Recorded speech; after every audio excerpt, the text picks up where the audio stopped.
اور اس محرم میں حضرت حفصہ رضی اللہ تعالیٰ عنہ جو حضور کی زوجہ ہیں، وہ فرماتی ہیں رسول پاک صلی اللہ تعالیٰ علیہ وسلم 4 عمل زندگی میں کبھی ترک نہیں کرتے تھے، چھوڑتے نہیں تھے۔ وہ کیا ہیں؟ تو آپ فرماتی ہیں ان میں سے ایک عاشورہ کا روزہ حضور کبھی نہیں چھوڑتے تھے۔ عاشورہ کا روزہ رسول پاک صلی اللہ تعالیٰ علیہ وسلم کبھی ترک نہیں فرماتے۔ اس کی بڑی فضیلت ہے۔ یہ عاشورہ کیا ہے؟ 10ویں محرم کے دن کو عاشورہ کہا جاتا ہے، بڑا تاریخی دن ہے، اور بلکہ اللہ کے نبی صلی اللہ علیہ وسلم نے یہ بھی فرمایا قیامت بھی اسی دن کو آنے والی ہے۔ 10 محرم الحرام ہوگی اور جمعہ کا دن ہی ہوگا، جس دن سور پھونکا جائے گا اور پوری دنیا فنا کر دی جائے گی اور قیامت کا منظر قائم ہو جائے گا۔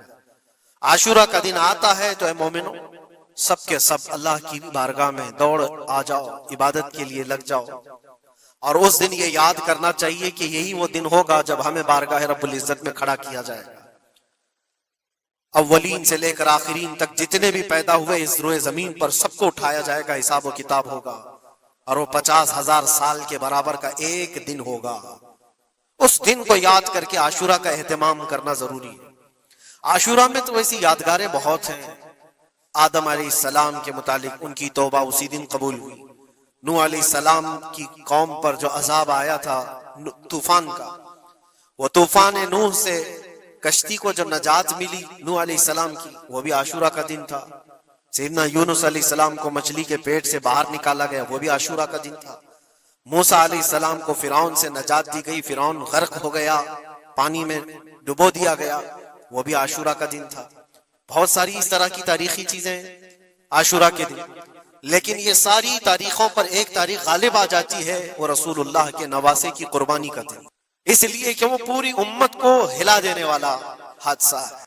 نبی آخر الزمان صلی اللہ تعالیٰ علیہ وسلم نے اپنے اس لخت جگر کو، اپنے اس نور نظر کو، جس کے لیے اپنے سجدے لمبے کر دیا کرتے تھے۔ جانتے ہیں آپ حضور پاک صلی اللہ علیہ وسلم کے ایک بیٹے تھے حضرت ابراہیم، اور یہ اسی زمانے کے ہیں جب حضرت امام حسین بھی پیدا ہوئے تھے، اور حضور کی گود میں آپ کے اپنے بیٹے بھی تھے۔ حضور صلی اللہ تعالیٰ علیہ وسلم کے وہ ایک ہی بیٹے ہیں جو 6 مہینے تک زندہ رہے۔ حضور صلی اللہ علیہ وسلم اپنی گود میں بٹھا کر انہیں پیار کر رہے تھے، اور امام حسین کو بھی گود میں رکھے ہوئے تھے۔ ایک طرف نواسا ہے اور ایک طرف بیٹا ہے۔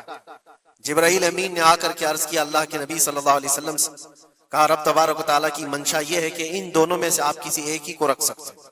اللہ کے نبی صلی اللہ علیہ وسلم نے امام حسین پر اپنے بیٹے کو قربان کر دیا۔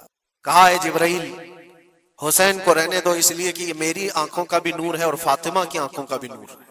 پھر چند ہی دن کے بعد حضرت ابراہیم کا انتقال ہو گیا۔